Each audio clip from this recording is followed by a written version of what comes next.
Paige used to believe goodbyes came with reasons. Not clean reasons. Not perfect ones. Just something you could hold in your hands when the nights got too quiet, when the town lights turned off one by one, and you were left alone with your own heart asking why. But Carsom didn't leave her a reason.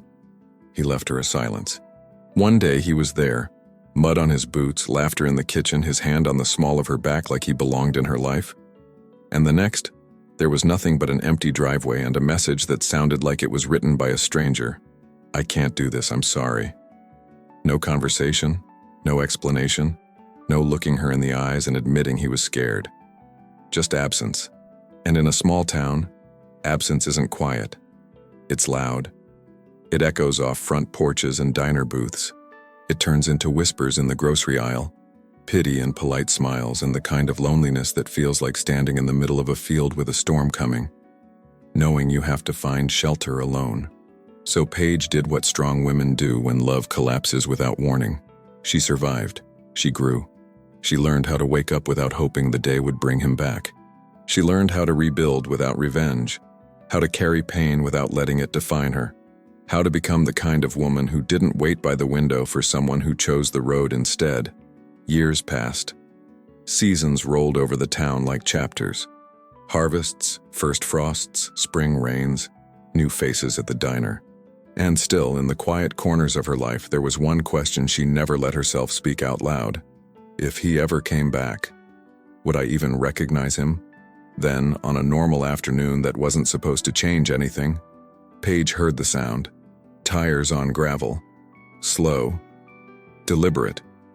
Like the driver wasn't sure he deserved to arrive. She looked up, because small towns train you to notice, and broken hearts train you to expect the worst. And there he was, Carsom, standing at the edge of her world again, older, sharper around the eyes, wearing success like a coat that still couldn't keep the cold out of his expression. His hands were steady, but his face wasn't. Not fully. Not the way a man's face looks when he knows he's about to face the one person who remembers who he was before the achievements, before the excuses, before the running. He didn't wave. He didn't smile. He just stared at her like he'd been walking through years of regret to get to this exact moment. And Paige didn't step forward. She didn't crumble. She didn't soften. She simply held his gaze and felt something inside her go quiet, not because she forgave him, because she finally realized she wasn't afraid of him anymore. Carsom opened his mouth like he'd practiced the words 1,000 times. "I'm here to ask for forgiveness," he said. But Paige didn't answer the way he expected. She took one breath, calm and controlled, and asked the one question that would decide everything. Was it too late? Because he came back? Or because she had already become someone who no longer needed him? Stay with this story until the end, because when Paige finally lets Carsom finish his apology, she doesn't just decide whether he deserves a second chance. She decides whether love can be rebuilt without losing yourself. If you believe in love that redeems, subscribe to Redeemed Hearts and comment, "I choose love," so I can welcome you into this community. The town of Briar Glen woke up slow, like it always did.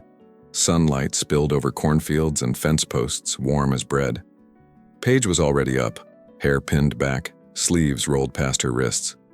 She moved through the old farmhouse kitchen with practiced quiet.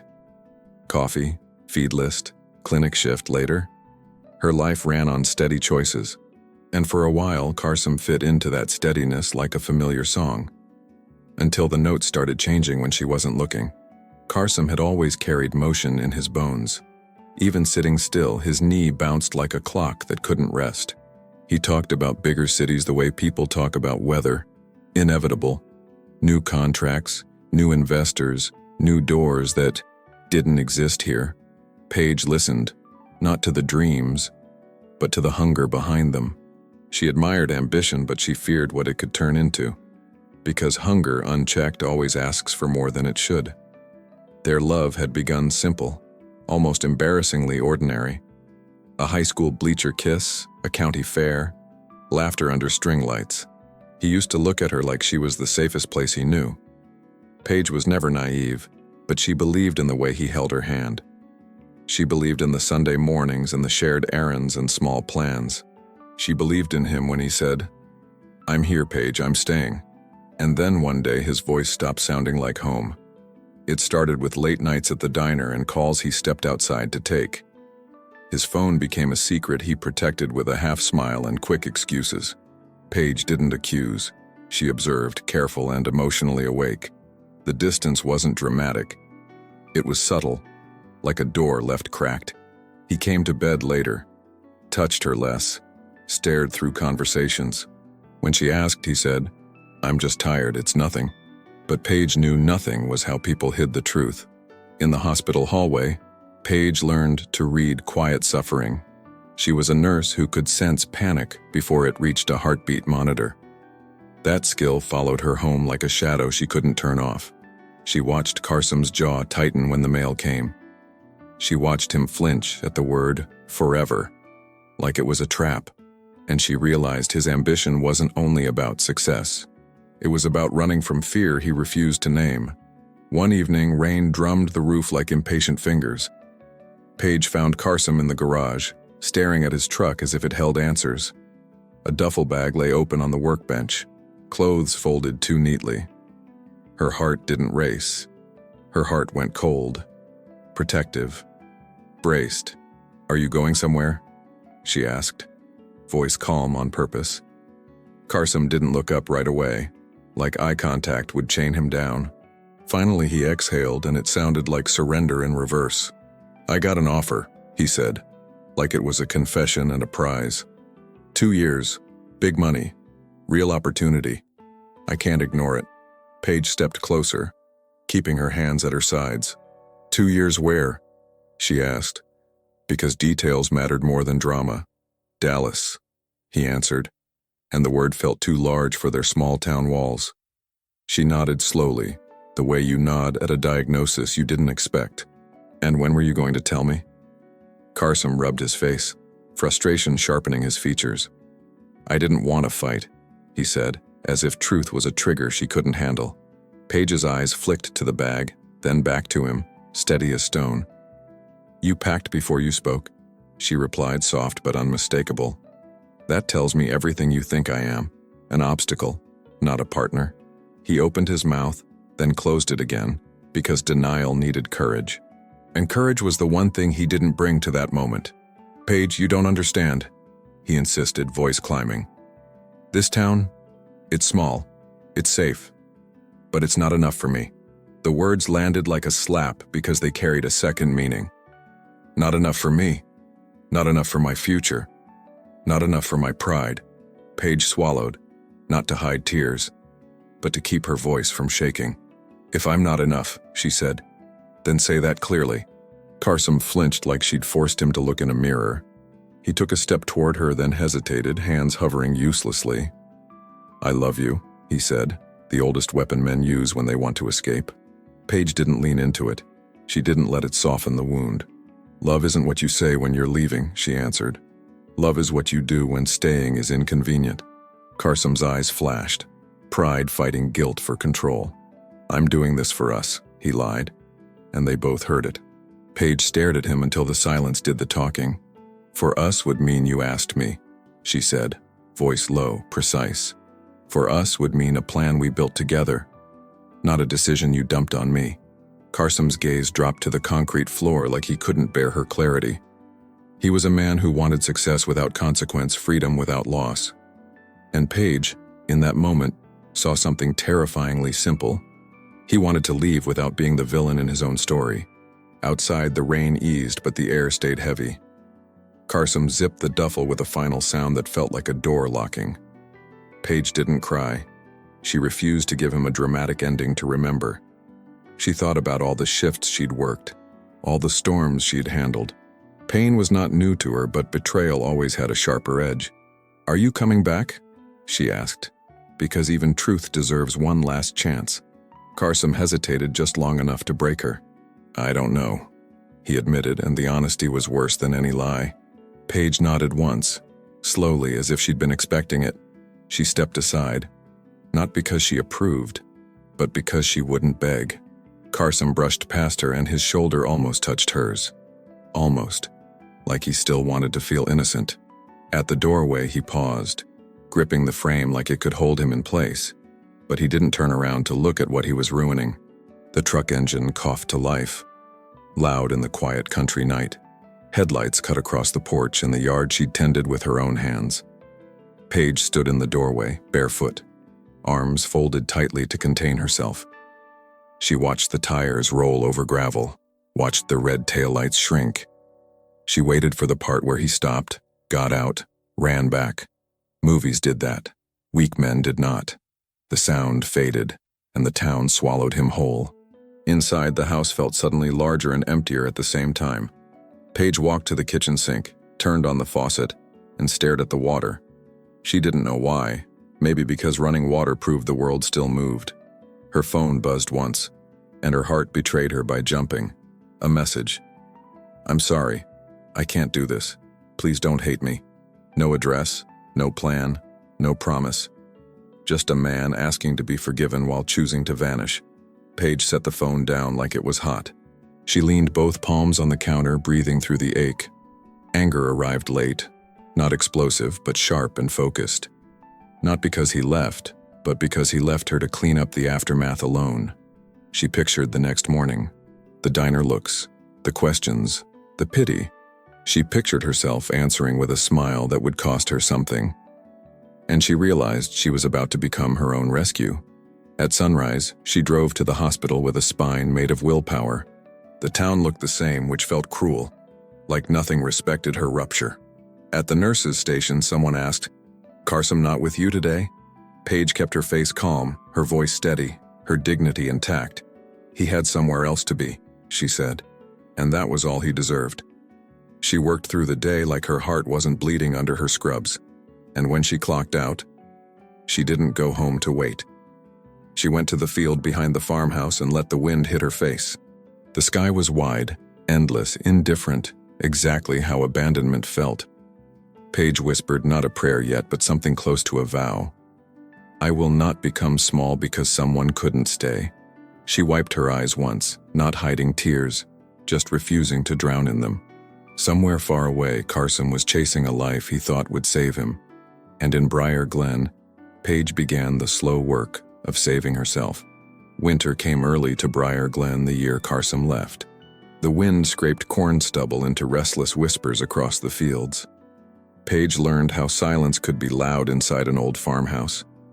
Every room held the shape of him like a bruise you couldn't stop touching. She stopped playing music because the emptiness started keeping time. At night, she slept on her side of the bed like it was a boundary. And in the mornings, she forced her feet to the floor anyway. The town didn't ask if she was okay in ways that mattered. It offered casseroles and sideways glances and careful, useless phrases. "He'll come to his senses," the women at the diner would murmur softly. Paige would smile like a professional, the way she did at the hospital. But inside, she wanted to scream that love wasn't a boomerang. If he chose distance, distance was what she was going to believe. Hope, she decided, was not the same thing as waiting. She kept showing up to work with her hair pinned and her back straight. At the hospital, she could hold a stranger's hand through bad news. She could tell families the truth without breaking them completely. But in supply closets and empty stairwells, she allowed herself to shake. Not for long, just enough to breathe through the ache. Then she washed her face, fixed her badge, and returned to the world. Pain could live in her, but it could not lead her. Carsom's name became a ghost that people stepped around. His mother asked once, "Did he call?" And Paige said, "No," quietly. His friends stopped inviting her to bonfires like she might ruin the mood. Paige didn't blame them. People feared grief like it was contagious. She spent evenings with books, budgeting spreadsheets, and long walks.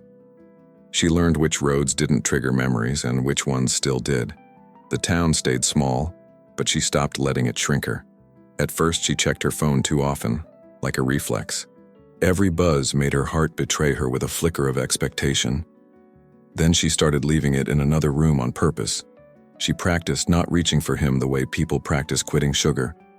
Some nights she failed, rereading that last message until her eyes burned. Other nights she deleted draft replies without sending a single word.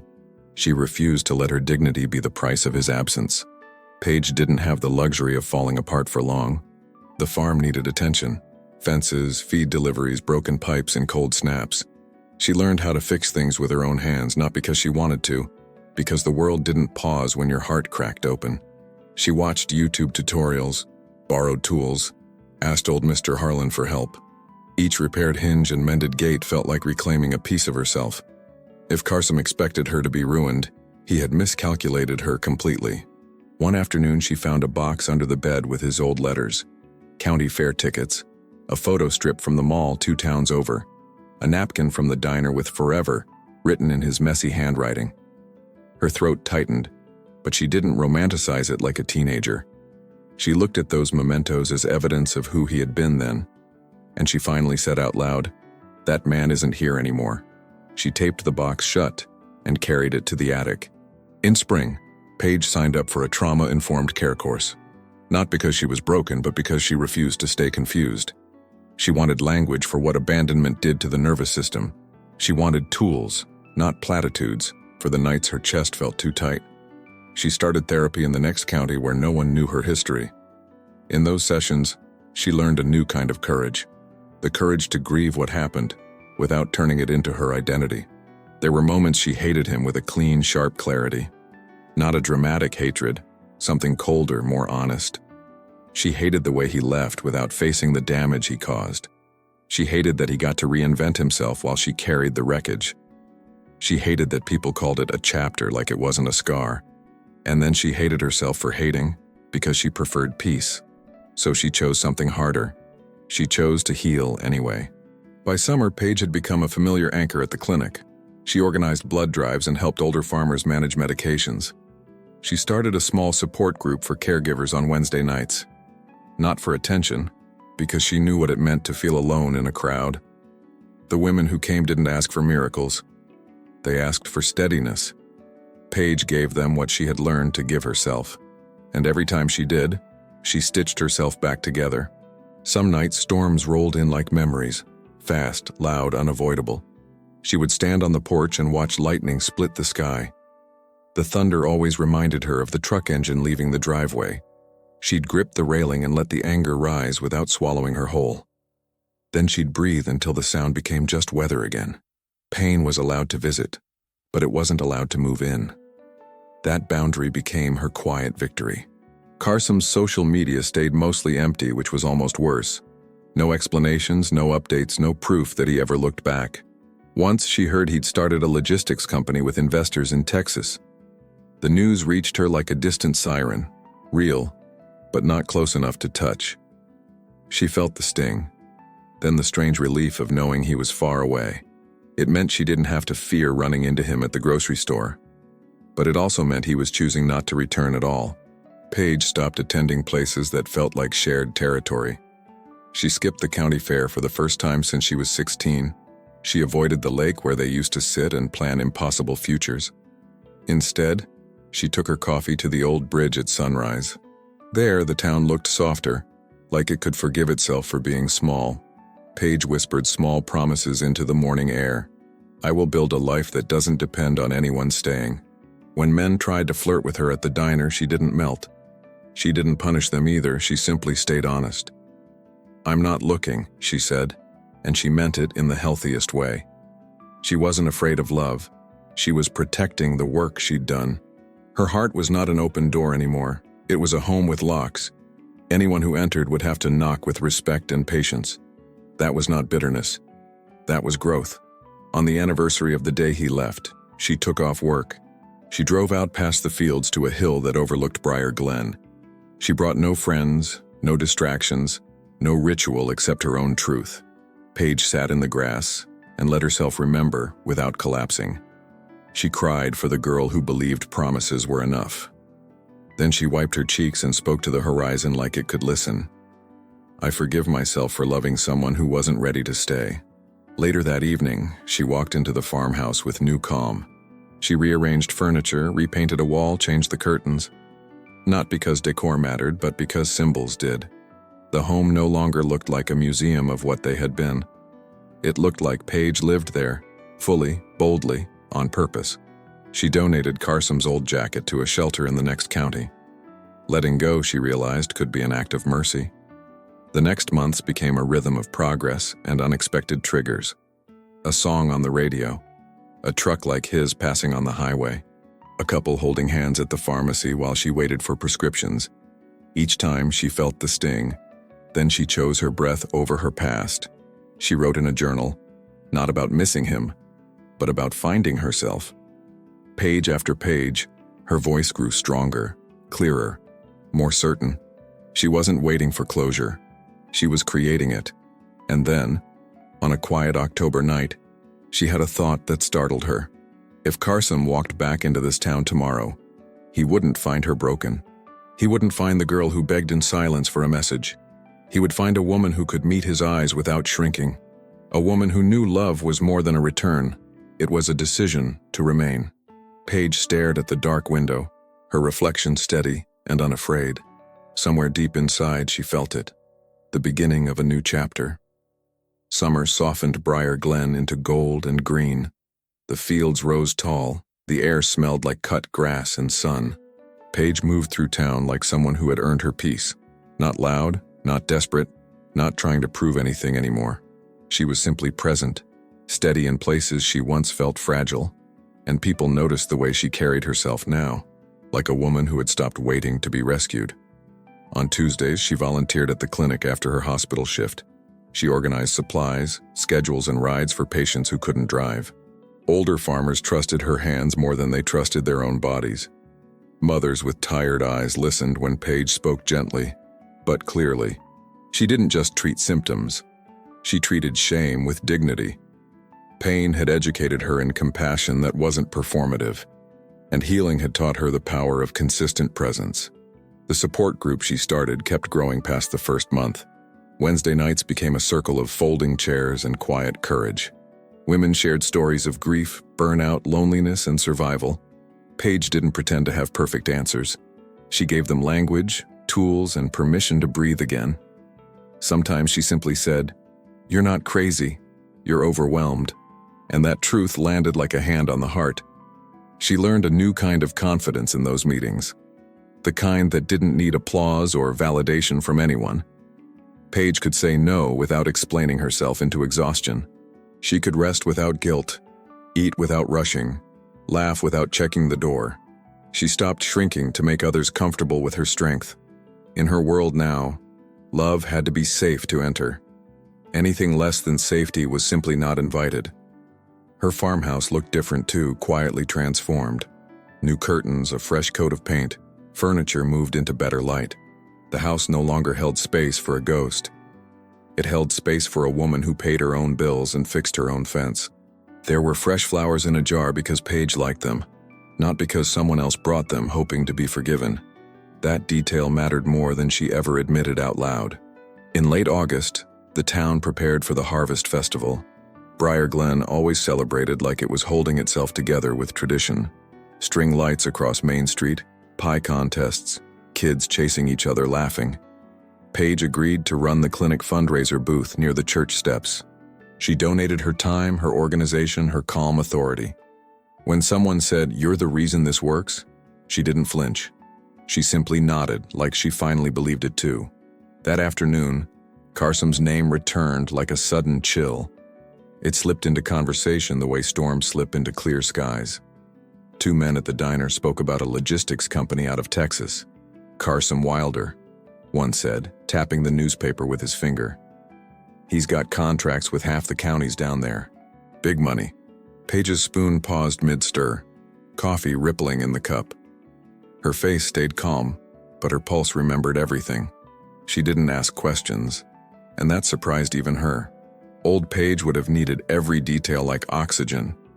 New Paige watched the news like it was weather. Interesting, not controlling. Still, the name sat heavy behind her ribs all afternoon. Carsom had built what he chased, apparently. Success had found him, like it always does for men who never stop running. But Paige wondered what running had cost him in the dark. That night she sat on the porch with a blanket over her legs. Cicadas sang and distant tractors hummed like slow thunder. She let herself feel the sting without turning it into a story. Her therapist called it staying present with the sensation. Paige called it refusing to let him rewrite her progress. She breathed until the tightness eased a fraction. Then she went inside and slept without checking her phone. September brought cooler mornings and busier hospital shifts. An outbreak of flu in the neighboring county kept everyone stretched thin. Paige worked double shifts and still showed up on Wednesdays. She carried soup to an elderly neighbor and fixed a cracked porch step. Her life was full in the truest way: service, routine, purpose. Not the frantic fullness of distraction, but the grounded kind. The kind that doesn't collapse when a memory walks by. One day, the clinic director pulled her aside after rounds. "We got an anonymous donation," she said, eyebrows raised. "Enough to expand the caregiver program. No name attached." Paige nodded, grateful, and tried not to overthink it. But later, while filing paperwork, she saw the transfer code. A Texas bank, a corporate signature that looked oddly familiar. Her stomach tightened like a hand closing slowly into a fist. She told herself not to assign meaning too quickly. People donated from everywhere. The world was bigger than Briar Glen. Still, she couldn't ignore the strange timing. A newspaper mention, a Texas transfer, an old name in the air. Paige went outside to breathe behind the clinic, where the wind was honest. She stared at the horizon like it might offer clarity, and she whispered, "Not again," as if warning her own heart. The next week, Carsom's mother appeared at the hospital entrance. Her eyes were tired, her hands twisting a small paper bag of muffins. Paige met her with kindness because kindness had never been the issue. They sat in the waiting area beneath fluorescent lights that made everything look blunt. "I didn't come to blame you," Mrs. Wilder said quickly. Paige's voice stayed gentle. "I'm not carrying that fear anymore." And the older woman's eyes filled, grateful and ashamed all at once. "He called," Mrs. Wilder admitted, as if confessing a secret. Paige didn't react. She gave herself a second to steady her breathing. "He asked about you," the woman continued, voice fragile. "He asked if you were happy." Paige looked down at her hands and saw how steady they were. "I'm alive," she said. "I'm whole." And I did that without him. The truth hung between them like a boundary made visible. Mrs. Wilder swallowed hard, then said the part she feared. "He said he might come back for the festival." The words landed softly, but they shook the floor inside Paige's chest. Not because she wanted him back, because a return meant confrontation with everything she had survived. Paige lifted her gaze, calm but unyielding. "If he comes," she said, "he doesn't get the old version of me." That night the town lights looked warmer than usual. Main Street was being decorated, and the air smelled like cinnamon and hay. Paige walked past the diner windows where she used to hide her pain. She watched her reflection move along the glass, strong shoulders, lifted chin. She realized she wasn't afraid of being seen anymore. Whatever Carsom returned as, she wouldn't shrink to accommodate it. Her healing was not something he could reverse by showing up. On the morning of the festival, Paige arrived early with supplies. She set up the clinic booth beside the church steps, tying banners tight. Children ran past with apple cider, laughing like nothing could break them. Paige smiled at their joy, then turned when a truck engine rumbled nearby. A black pickup rolled slowly along the curb, unfamiliar to Briar Glen. It paused, as if the driver was deciding whether to get out. Paige's breath caught, because somehow her body recognized the moment. The truck pulled forward again, disappearing past the corner. Paige stood perfectly still, hands gripping the edge of the table.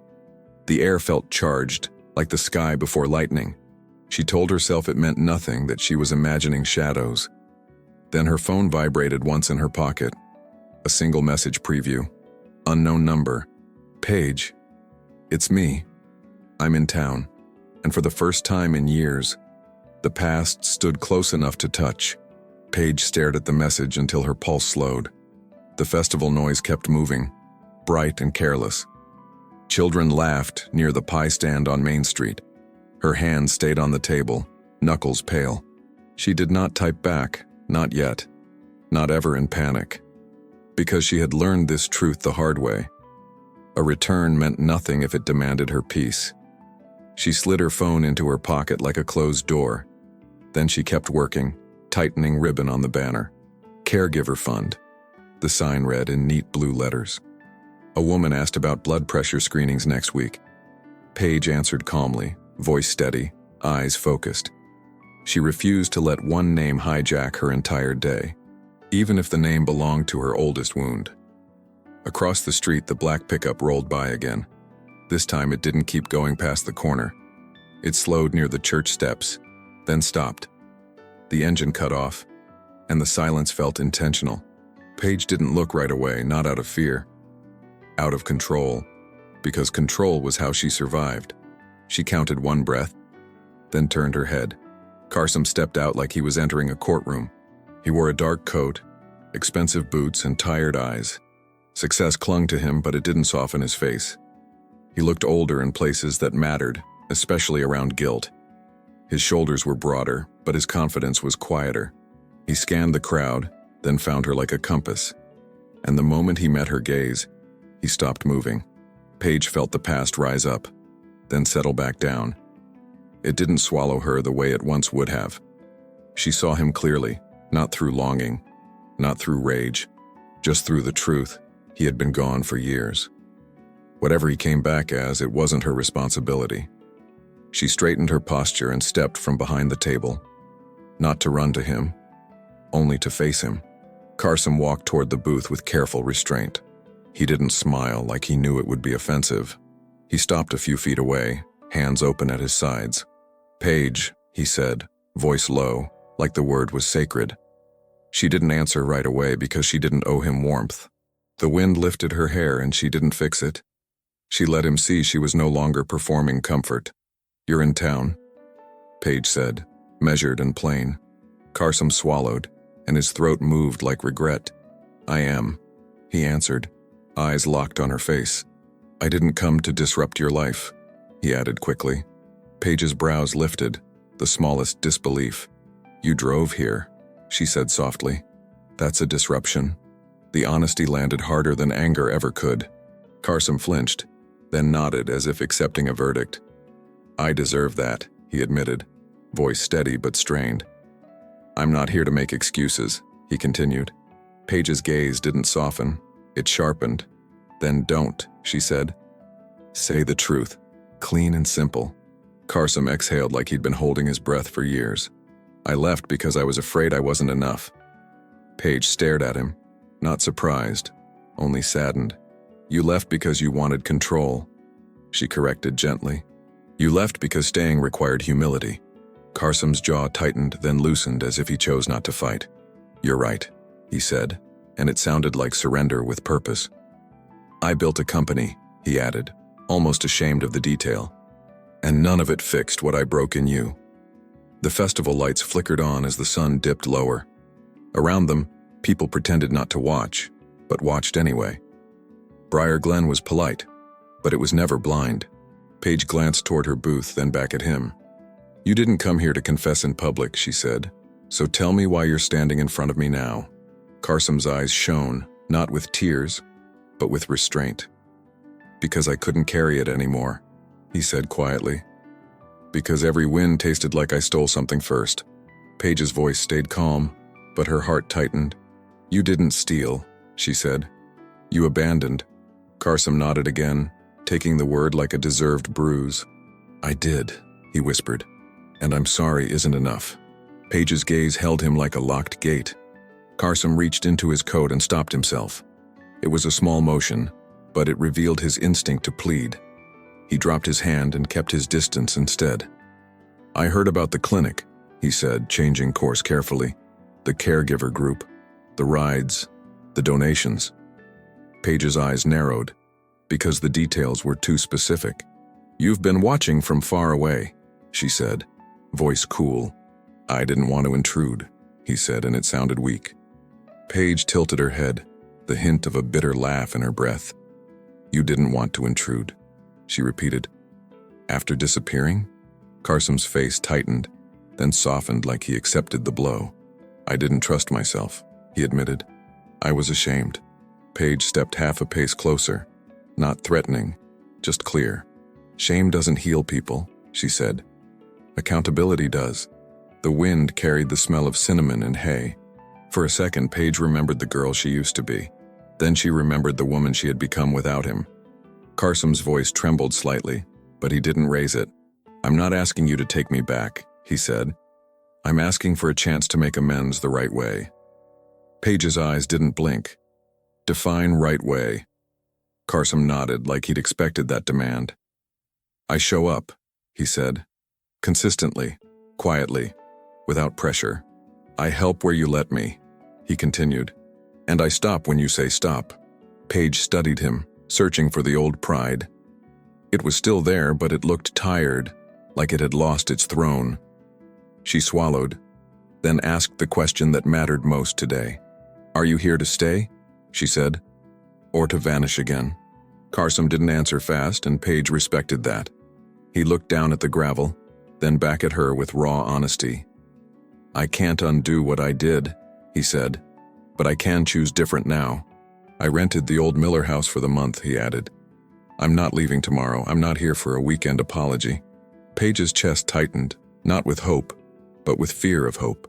"Time will tell," she said, refusing to give him more than truth. A little girl ran by with a balloon almost colliding with Paige. Carsom stepped forward instantly and steadied the child without touching Paige. "Sorry," the girl giggled, then darted away. Carsom's hands dropped again, respectful, controlled. Paige noticed that restraint more than she noticed his words. Because words had been cheap the day he left, actions were the only language she still believed in. Paige turned back toward her booth, ending the moment cleanly. "If you want to make amends," she said over her shoulder, "start by not making this about your relief." Carsom's voice came soft, almost broken. "What do I do first?" Paige paused, then gave him the smallest doorway, on her terms. "Show up tomorrow," she said. 8 a.m., clinic supply room. And she walked away, heart steady, letting him prove he meant it. At 8 a.m. sharp, Carsom was at the clinic's back door. No flowers, no dramatic speech, just a plain thermal mug in his hand and a quiet, steady stance. Paige watched from the hallway window, unseen for a beat. He didn't pace like a man performing remorse. He waited like a man willing to be told no.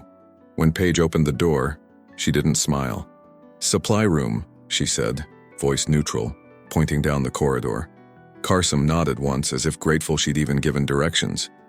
He followed without trying to walk beside her. That small distance spoke louder than any apology ever could. It said he remembered the boundary he'd broken, and it said he wasn't here to push past it again. The supply room smelled like antiseptic and cardboard. Boxes were stacked too high, labels faded, shelves half empty. Paige handed him a clipboard and a marker without explanation. "Sort by expiration date," she said, then turned away to keep working. Carsom didn't ask questions to impress her. He simply started. Quiet hands, focused eyes, steady breathing. Like he was trying to earn the right to be in the building. An hour in, a volunteer named Lila appeared with a skeptical stare. She glanced at Carsom's expensive boots and the rolled sleeves of his coat. "You lost?" she asked, not unkind, just confused. Carsom didn't flinch or correct her tone. "No," he said. "I'm where I'm supposed to be today." Then he lifted a heavy box to the top shelf without complaint. Lila blinked, then grabbed a label gun and joined in silently. Paige moved in and out, never hovering, never rewarding. She checked inventory, answered calls, kept the clinic running. But every time she passed, she noted the details that mattered. Carsom cleaned up after himself.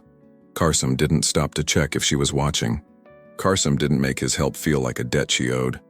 His actions stayed humble even when his body looked tired. Around noon, a man with a cane came in, wincing. He'd missed his appointment and the front desk was overwhelmed. Paige was mid-call, caught between patients and paperwork. Carsom stepped toward the man, careful, respectful. "Sir, do you need a chair?" he asked, voice gentle. He guided him slowly to a seat and fetched water. No camera, no performance, just basic human decency. Paige ended her call and watched the scene from the doorway. Carsom spoke quietly, letting the older man keep his dignity. He didn't ask his name like it was a transaction. He simply listened, nodding, holding the moment steady. Paige felt something shift in her chest, small, involuntary. Not forgiveness. Just recognition that the man in front of her was trying to be different. After the rush, Carsom returned to the supply room and kept sorting. Paige stepped in, scanning the organized shelves with a nurse's precision. She didn't praise him. She didn't soften her voice. "This helps," she said, because truth was fair. Carsom's eyes lifted, and gratitude flickered across his face. "Good," he answered, then looked back down to his work. He didn't ask for more than she offered. That afternoon, the clinic director pulled Paige aside again. "You know he offered to cover next month's insulin vouchers?" she whispered. Paige's stomach tightened, protective instincts firing fast. "Did you accept?" Paige asked, voice controlled. "Only after I insisted on doing it anonymously," the director said. "He said he doesn't want anyone thanking him." Paige swallowed, disturbed by how much that detail mattered to her. When Paige confronted him, she did it privately behind the clinic. "You can't buy your way back into my life," she said, eyes steady. Carsom didn't argue, didn't defend, didn't lift his voice. "I'm not trying to buy you," he said quietly. "I'm trying to fix what I can without asking for a reward." Paige searched his face for the old pride. What she found looked like humility with bruises still on it. Carsom nodded toward the building, choosing careful truth. "I know I can't undo the night I left," he said. "I know I can't give you back the years you carried alone." Paige's throat tightened, but she refused to let it turn into softness. "So why do this?" she asked, because she needed clarity, not poetry. Carsom's voice lowered, raw in a way success couldn't polish. "Because if I don't become better than that man, I'll hate myself forever." Paige held his gaze, refusing easy pity. "Self-hate is not my responsibility," she said calmly. Carsom nodded like he deserved the reminder. "You're right," he answered, and there was no resentment in it. "I'm not asking you to carry anything for me," he added. "I'm just asking you to let me carry what I broke for once." Silence settled between them, heavy and honest. That evening, Briar Glen's sky turned bruised purple with incoming rain. Paige drove home, wipers pushing water like steady breaths. She found her porch light flickering, the bulb sputtering on and off. She sighed, grabbed a ladder from the shed, and started to climb. Halfway up, thunder cracked close enough to rattle her bones. A truck slowed at the end of her driveway, headlights cutting the storm. Carsom stepped out, eyes sharp with concern, hands open and careful. "Paige!" he called, stopping several feet away from the ladder. She didn't answer with warmth, but she didn't tell him to leave either. "What are you doing here?" she asked, voice steady over the rain. Carsom looked up at the shaking ladder, then back at her. "That's not safe," he said simply, not commanding, not dramatic. "I can hold the ladder while you finish," he offered. Paige hesitated because trust always began with tiny permissions. "Don't touch me," Paige said, blunt and clear. Carsom nodded immediately, as if grateful for a rule. "I won't," he promised, and he didn't say it like a vow. He walked over, planted his boots in the mud and steadied the ladder. His hands gripped the sides, firm, careful, respectful. Paige changed the bulb with shaking fingers and a pounding heart. Then she climbed down, and he stepped back without being asked. The porch light glowed steady again, warm against the rain. Paige stood on the last step, breathing hard, hair damp against her cheek. Carsom's eyes flicked to her hands, noticing the tremor she hated. "You don't have to do everything alone," he said softly. Paige's jaw tightened, because he had no right to say that. "You're the reason I learned how," she answered, voice quiet but sharp. Carsom flinched as if the truth had weight, then bowed his head. "I know," he said, and he didn't add anything to soften it. He didn't say but. He didn't say, "I didn't mean to." He simply stood there in the rain, letting consequences exist. Then he looked at the fence line where boards had warped and sagged. "If you ever want help with that," he said, "I can fix it." Paige stared at him, recognizing the restraint as a kind of change. She didn't invite him inside, and he didn't ask to be invited.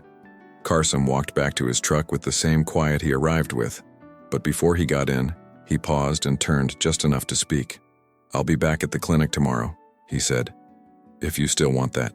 Paige didn't answer right away. watching rain turn the driveway into river lines. Then she gave him the only thing she could offer without betraying herself. "Be consistent," she said, and the storm swallowed the rest. The next morning, Carsom was already in the supply room. No announcement, no swagger, no attempt to be noticed. He wore a plain gray sweatshirt, sleeves pushed up. A smudge of dust marked his knuckles from moving crates. Paige paused at the doorway, watching one quiet detail. He labeled boxes with careful handwriting, patient and exact, like he was trying to make order out of what he'd once shattered. The clinic moved fast, as it always did in a small town. A baby with a fever, an older man short of breath, a woman in tears. Phones rang like alarms nobody had the luxury to ignore. Carsom didn't hover near Paige like a guilty shadow. He filled water cups, carried forms, cleaned surfaces, lifted what was heavy. He did the invisible work that kept the visible work from collapsing. And he did it without looking up to see if she approved. By midday, the director asked Carsom to drive supplies to a homebound patient. The route cut through back roads and fields and washed out gravel. Carsom nodded once, took the address, and left without hesitation. Paige watched the taillights vanish and felt a strange tension ease. He could have used any excuse to disappear again. Instead, he went exactly where he said he was going. That kind of consistency hit her harder than charm ever could. He returned an hour later with mud on his boots and quiet efficiency. "I dropped them off," he told the director, then went back to work. Paige didn't thank him, but she noted his steadiness like a nurse notes vitals. Stable, present, uncomplicated. And still, her chest stayed guarded, because stability could be temporary. The call came at 3:17 p.m., cutting through the clinic like lightning. A farm accident on County Road 9, near the old grain silos. A teenager, Evan Harlan, pinned under a tractor attachment. Briar Glen had one ambulance and it was already on another run. The dispatcher's voice cracked with urgency, asking for volunteers to assist. Paige's body moved before her mind finished thinking. Carsom's eyes lifted, and he was already reaching for his coat. Paige didn't tell him to come, and he didn't ask permission. He followed her to her truck, staying a respectful step behind. The sky was turning slate gray, the wind sharp with coming rain. Paige drove fast, knuckles tight on the steering wheel. Carsom sat quietly scanning the road, calling out turns and distances. He didn't speak to soothe her. He spoke to help her arrive. That difference mattered more than romance ever did. At the field, chaos spread in every direction. Men shouted instructions. One woman sobbed into her hands. The tractor sat crooked in the mud, metal twisted like a cruel riddle. Evan's face was pale, lips trembling, eyes wide with fear. Paige dropped to her knees, voice steady, professional, calm. "Evan, look at me," she said. "Breathe with me, okay?" Carsom stood near the men, listening, then moved without being told. He didn't try to be the hero. He tried to be useful. He grabbed blocks from a pickup bed, wedged them under the frame. He directed two men to lift on a count, not a guess. His voice was firm, controlled, the tone of someone who understood stakes. When a chain slipped, Carsom's hand shot out to secure it. Mud splattered his clothes, but he didn't flinch or complain.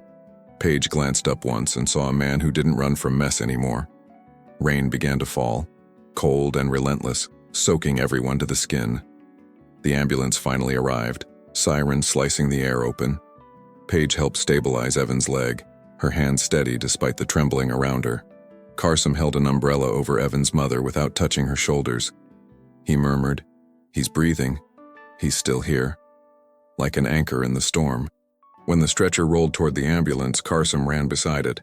Not leading, not starring, just staying close enough to help. At the hospital, the halls filled with that familiar scent of urgency. Paige moved into nurse mode, crisp, focused, nearly untouchable. She barked orders, checked vitals, coordinated imaging, kept her face calm.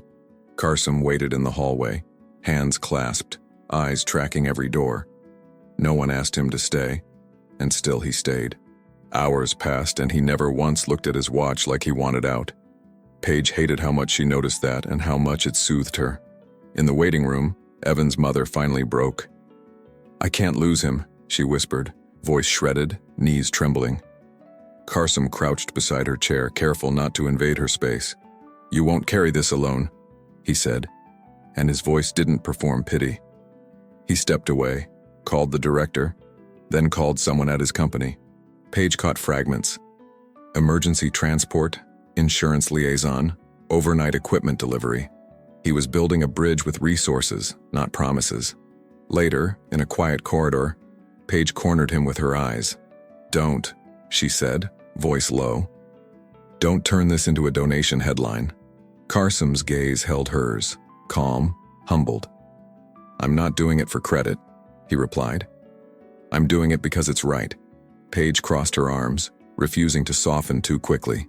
"And if it costs you?" she challenged, the word sharp on purpose. Carsom nodded once. "Then it costs me." That night, his phone rang again and again, a buzzing insistence. Paige saw the name flash once. An investor, Dallas area code. Carsom silenced it without answering, eyes still on the ICU doors. Paige's chest tightened at the sight, suspicious of what she didn't know. "Your life is calling," she said quietly. Not cruel, just factual. Carsom's jaw flexed, then eased as if he made a choice out loud. "My life is here tonight," he answered. "I'm not leaving." When the surgeon finally emerged, exhaustion carved into his face. He said Evan would live, but the recovery would be long. Evan's mother collapsed into tears that sounded like relief and grief together. Paige exhaled for the first time in hours, shoulders finally dropping. Carsom didn't celebrate like a man collecting gratitude.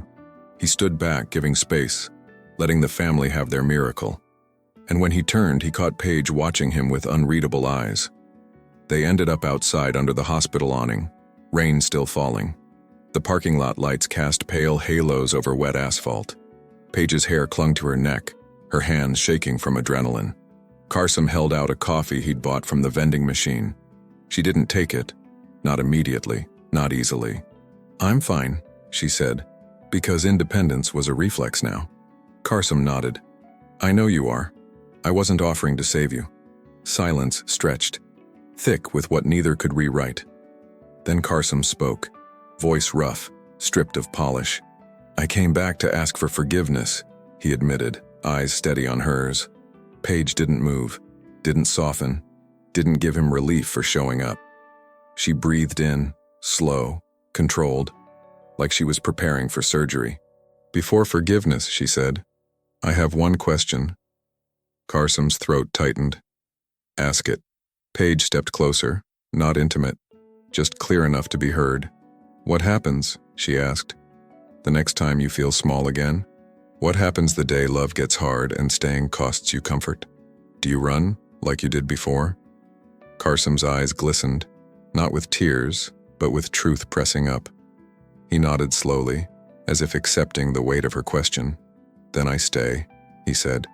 "And I prove it, until you believe it." Paige held his gaze, letting the answer exist without rewarding it. "Words don't pass my test anymore," she replied, voice steady. Carsom nodded, not offended, not defensive, just humbled. "Then give me a test," he said. "A real one." Paige looked back at the ICU doors, then at the rain, then at him. 30 days, she said. "Show up, quietly, every day, no pressure." And for the first time, Carsom didn't ask for a shortcut. He simply said, "Okay." 30 days sounded simple when Paige said it out loud. But simple did not mean easy, not for a man like Carsom. Because 30 days wasn't about grand gestures. It was about unglamorous consistency, the kind that revealed character. It meant showing up when no one clapped. It meant staying when no one begged him to. It meant earning trust the slow way, the only way Paige respected. The first week, Carsom arrived before the clinic opened. He swept the front steps, restocked gloves, carried water cases. When the heater sputtered, he called a technician and paid the invoice quietly. He didn't bring it up later like a receipt she needed to sign. Paige watched him the way she watched storms, not denying the danger, not panicking either, just observing patterns until she knew what they meant. At the hospital, rumors moved faster than patients. Some nurses whispered, "That's him, right? The one who left Paige?" Paige didn't defend Carsom and she didn't invite the gossip. She simply kept charting, calm as a locked door. Carsom didn't try to win anyone over with charm. He kept his head down and offered help where he was allowed. The restraint made him look older, but in a better way. Paige made boundaries like a map he had to follow. No drop-ins at her house.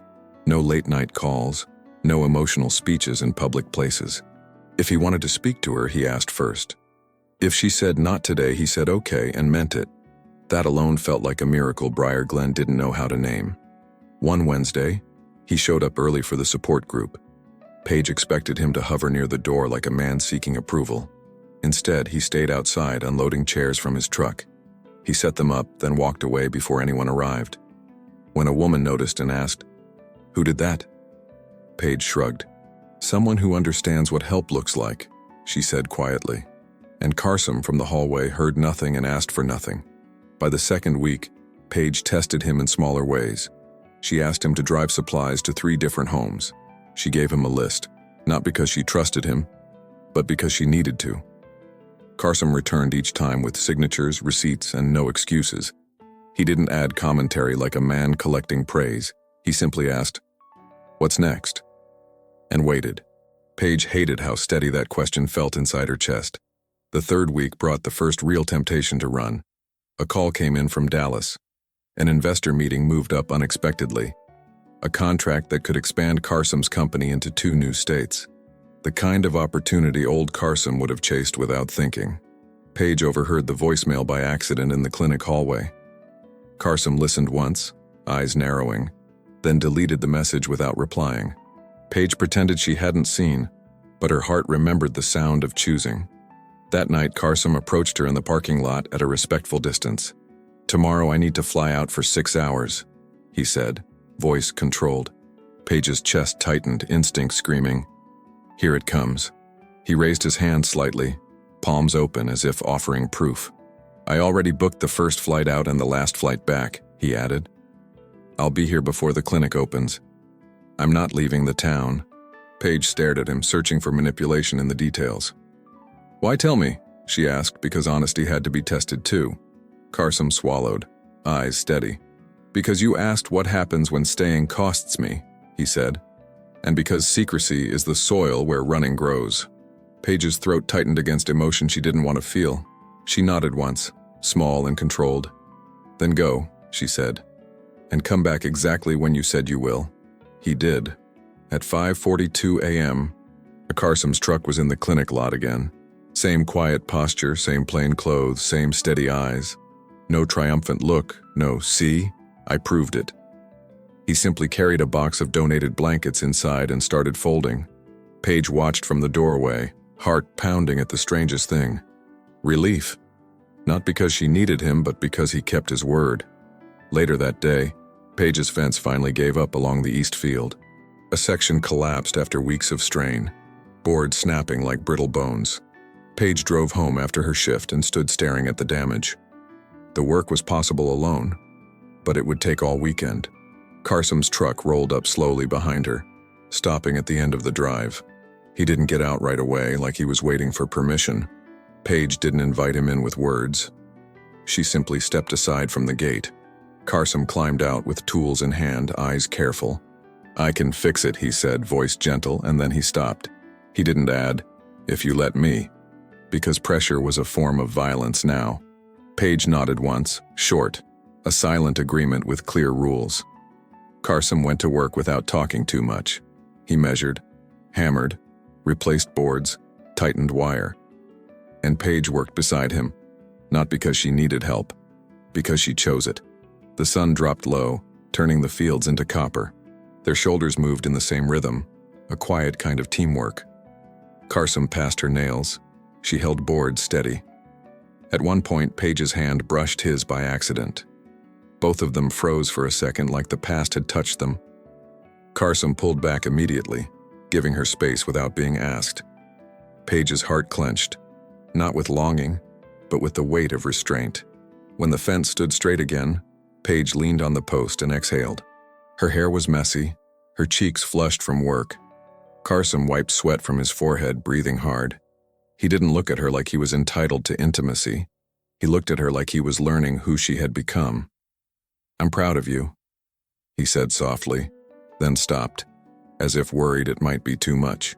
Paige stared at him and her voice came quiet but sharp. "You didn't get to be?" Carsom flinched, and Paige expected defense. Instead, he nodded slowly, letting the truth stay sharp. "You're right," he said. "I wasn't here for any of it." He set his tools down, shoulders heavy with honesty. "I missed the woman you became," he continued, voice rough. "And I'm not asking you to shrink back into the girl I left." Paige felt tears threaten, and she hated how close they were to the surface. The air cooled, and the first hint of frost touched the grass. Paige looked at the farmhouse, lights glowing soft behind the windows. She remembered the night he left, how that same light had felt like mockery. Now it felt like shelter she had built with her own hands. Carsom stood a few feet away, hands in his pockets, waiting. Not demanding, not pleading, just present. Paige finally spoke in a voice that surprised even her. "Come inside. 5 minutes." In the kitchen, the silence was different from years ago. Not empty, just careful, like both of them respected what it carried. Paige poured coffee, hands steady, heart less so. Carsom didn't sit until she did. He glanced around at the new curtains, the fresh paint, the rearranged furniture. "You made it yours," he murmured. And there was admiration, not guilt, in his tone. Paige nodded. "I had to. I couldn't live in a museum of you." Carsom's eyes softened and he swallowed hard. "I don't want to be a ghost in your life," he said quietly. Paige met his gaze, calm and firm. "Then don't," she replied. "Be real. Be consistent. Be here when it's boring." Carsom nodded once like a man accepting a sacred assignment. "I will," he said, and he didn't reach for her hand. And in that restraint, Paige felt something fragile begin to trust again. The 30th day arrived with a thin frost on the fields. Briar Glen looked quieter, as if the town itself was holding its breath.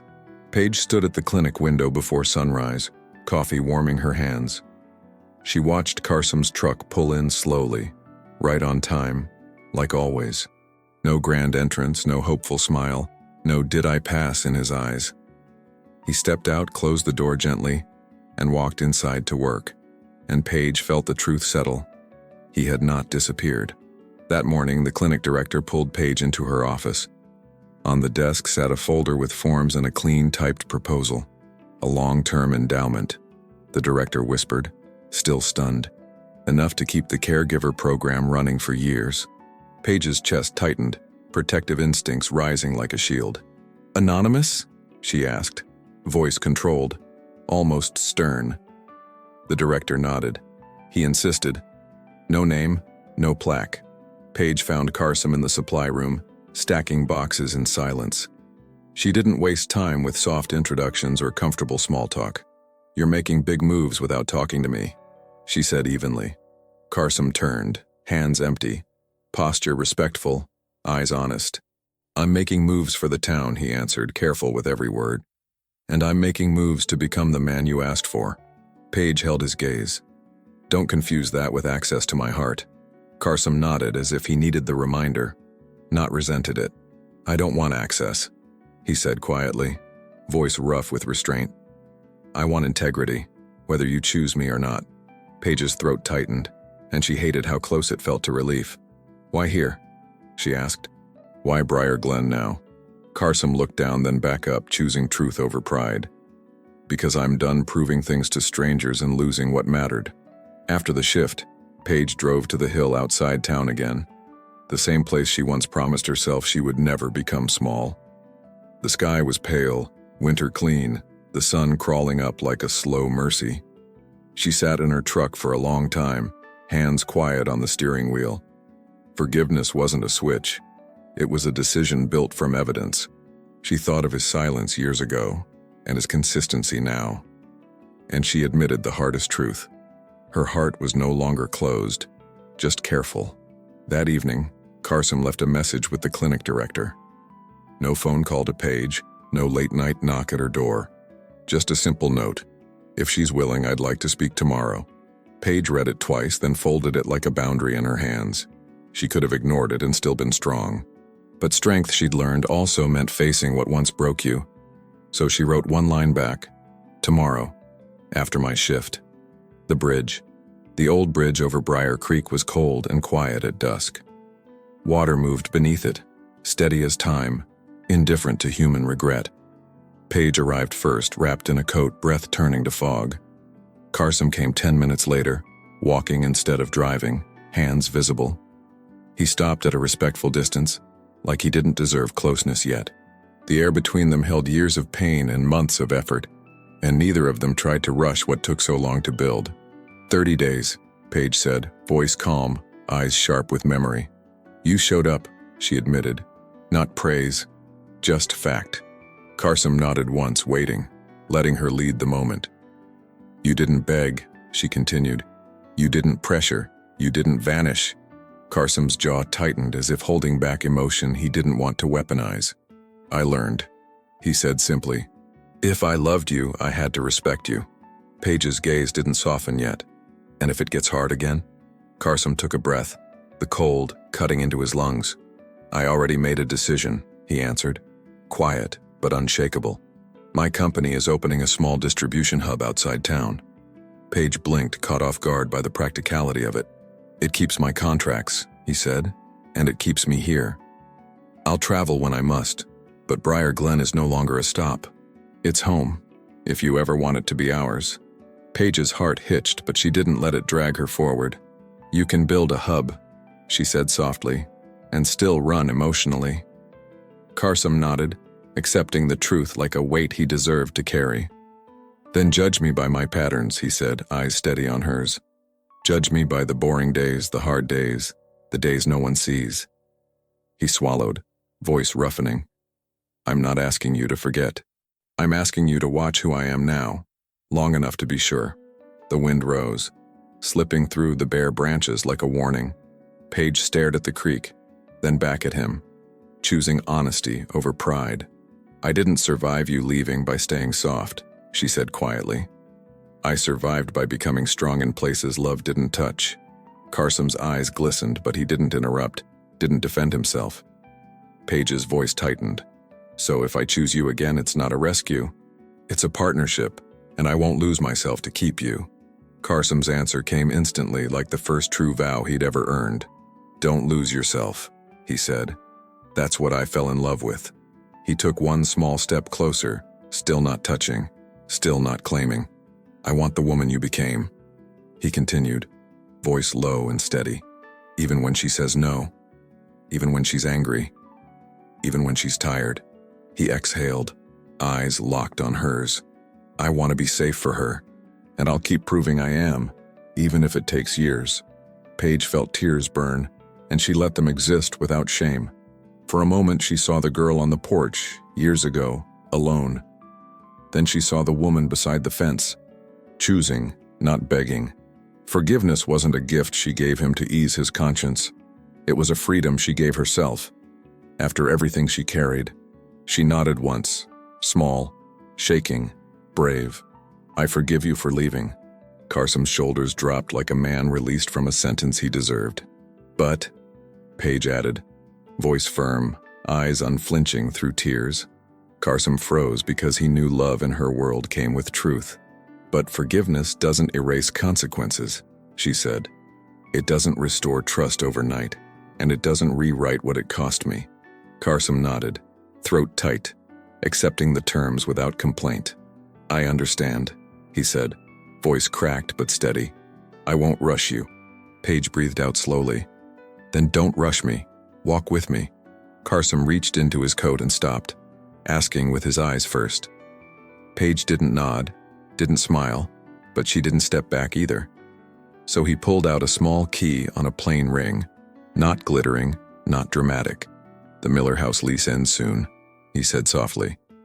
I bought a place, a real place, he added, near the East Fields, close to the clinic. Paige stared, stunned by the quiet permanence of the gesture. I'm not asking you to move in, he said. I'm asking you to believe I'm staying. Paige stepped closer until the cold air between them felt smaller. You're learning, she whispered, almost to herself. Carsom nodded, eyes wet now, finally letting the truth show.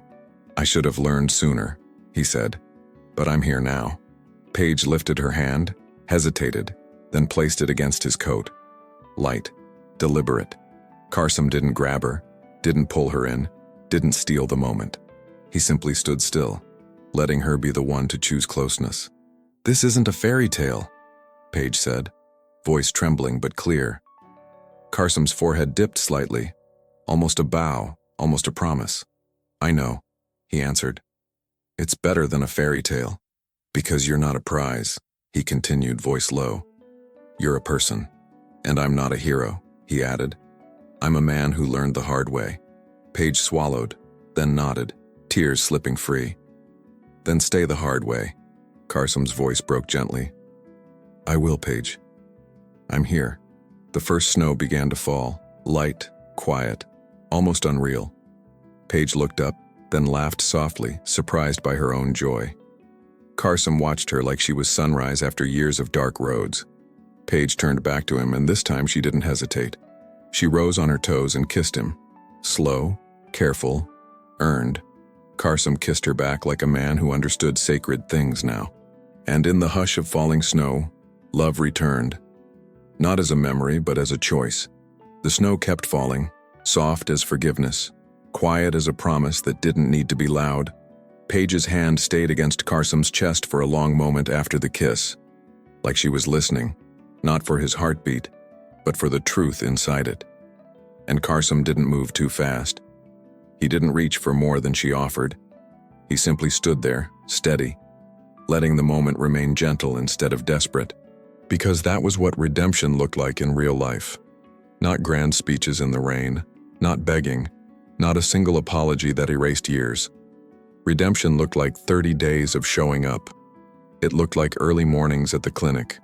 It looked like a man choosing to stay when success called his name. It looked like humility, repeated, until it became habit. They walked back toward town side by side, their shoulders barely brushing. The bridge groaned beneath their steps, old wood holding new beginnings, and the creek below flowed on, proof that time didn't reverse, but it could still cleanse. Carsom stopped at the end of the bridge and turned to her, his breath rising in white clouds. "I'm not asking you for forever tonight," he said softly. "I'm asking you for tomorrow, and then the tomorrow after that. As many as you'll let me earn." Paige stared at him, and the woman she had become didn't melt. She chose. "I don't need you to be perfect," she replied, voice steady, eyes bright. "I need you to be present." Carsom nodded, like those words were the only contract that ever mattered. Then he reached into his coat again, slow, careful, and this time, he didn't take out a key. He took out a simple ring. Not oversized, not flashy, just honest. A band that looked like a decision, not a performance. He didn't drop to one knee like the movies. He didn't ask in a way that cornered her. He held it between them like an offering and waited for her eyes first. "I don't want to trap you," he said, voice thick. "I want to build with you. If you ever feel safe enough, will you let me be your home again?" Paige's throat tightened. She looked at the ring, then at the snow, then at the man who had once left like love was disposable, now standing like love was sacred, and she let herself feel it. Not the old hope that begged, but the new hope that chose wisely. She took the ring from his hand, and instead of answering quickly, she did what Paige always did now. She asked for truth. "Are you ready?" she whispered. "To love me the way I had to learn to love myself?" Carsom's eyes filled, and his voice didn't shake when he said, "Yes." Paige slid the ring onto her finger, slow as sunrise. Not because pain had vanished, because trust had returned, one faithful day at a time. Carsom exhaled like a man coming home. He wrapped his arms around her carefully as if he still didn't deserve to hold her too tightly.